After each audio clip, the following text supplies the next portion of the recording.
میدان میں تو دھوپ ہوگی، گرمی ہوگی، پسینہ پسینہ ہوں گے، اور گناہ اپنی شکل میں سامنے آئیں گے۔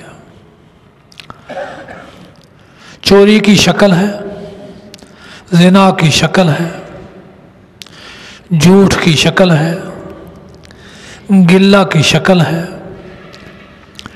کفر کی، شرک کی، ہر شے کی شکل ہے۔ یہ گناہ اپنی اپنی شکلوں میں ہر انسان کے ساتھ ہوں گے۔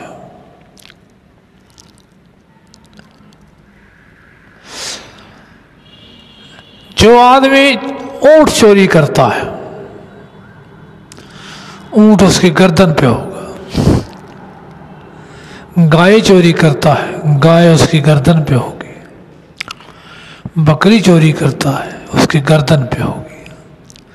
اور یہ سارے میدان محشر میں 1000 سال کے دن میں اس مصیبت میں مبتلا ہوں گے۔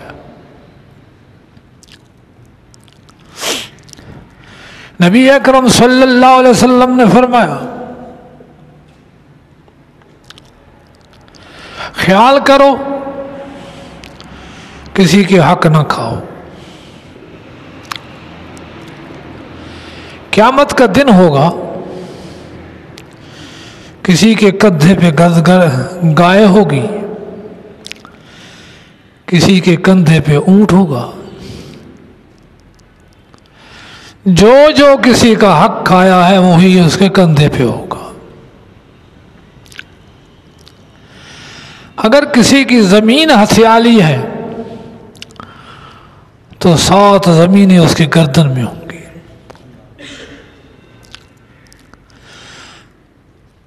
اور مجھے کہے گا، اے اللہ کے رسول سفارش کر۔ میں اس وقت کہوں گا، لا اغنی عنک من اللہ شیئا، میں اللہ کے عذاب کو ٹال نہیں سکتا۔ میں نے دنیا میں تمہیں پہنچایا تھا، یہ ساری باتیں تمہیں سمجھائی تھی کہ ایسا ہوگا، اور تم نے میری سنی انسنی کر دی۔ آج جس کا اونٹ ہے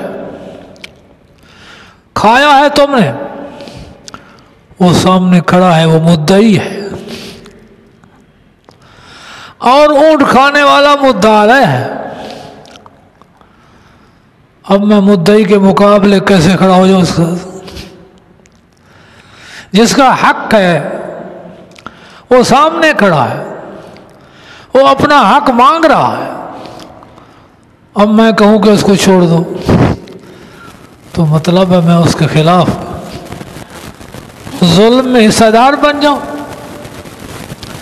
ایسا ہرگز نہیں کروں گا۔ لہذا آج میری بات سن لو